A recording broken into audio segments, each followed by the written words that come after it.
Bueno, hablemos de accidente laboral, accidente de trabajo o enfermedad profesional.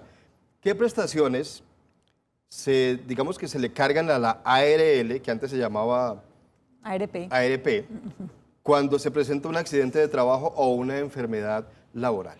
Bueno, entonces las ARL están encargadas de reconocer las prestaciones económicas de las personas que sufren accidentes de trabajo o enfermedades laborales. ¿Estas prestaciones cuáles son? Son las incapacidades, que se llama subsidio por incapacidad temporal, cuando una persona sufre un accidente o está enfermo pues, a causa del trabajo, y el médico le va dando sus incapacidades. Esas incapacidades las asume la ARL. ¿Listo? La ARL también asume la pensión de invalidez. Cuando una persona es calificada con una pérdida de capacidad del 50% de origen laboral, es la ARL quien asume la pensión de invalidez.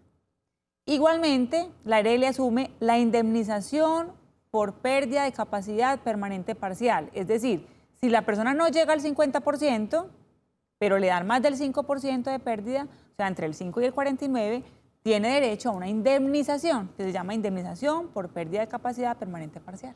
Doctora, antes de pasar con el siguiente punto que tiene que ver con los requisitos para acceder a esas prestaciones, aclarémosle a los televidentes qué es un accidente de trabajo y qué es una enfermedad profesional, porque hay muchas diferencias. Exacto. Entonces, el accidente de trabajo es un suceso repentino que se da mientras está ejecutando una labor.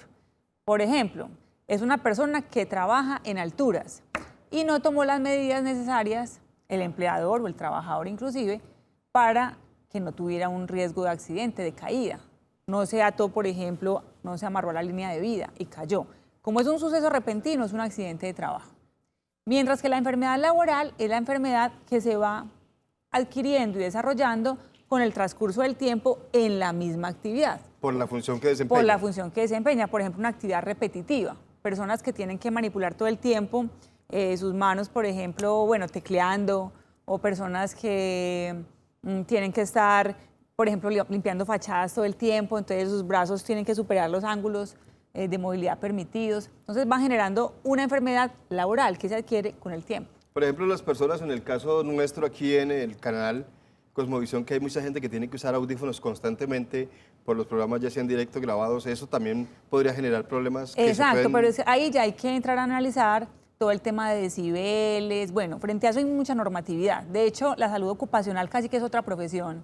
Aparte de nosotros como abogados, tenemos que apoyarnos en los profesionales en salud ocupacional porque son ellos quienes saben todo el tema de prevención del riesgo. Entonces, ahí, claro, personas que están expuestas al ruido, entonces hay que mirar el tema de decibeles, hasta cuánto está permitido, cuáles son los implementos necesarios para evitar que eso se convierta en una enfermedad laboral.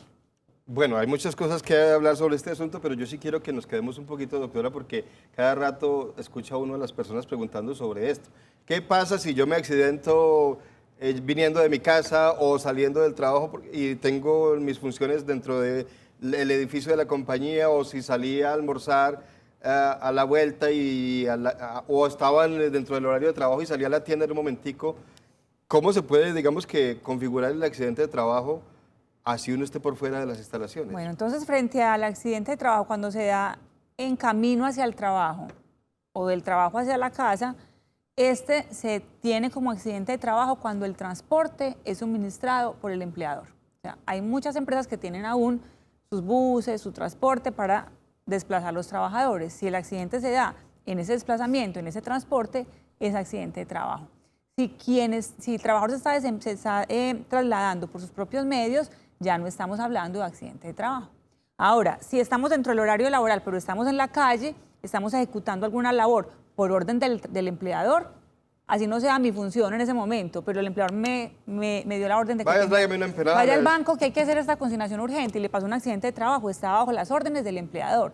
Ya después en el accidente de trabajo, pues mirar en la investigación del accidente se va a revisar por qué pasó, por qué estaba haciendo otra función distinta, pero la ARL le va a reconocer al trabajador esa prestación.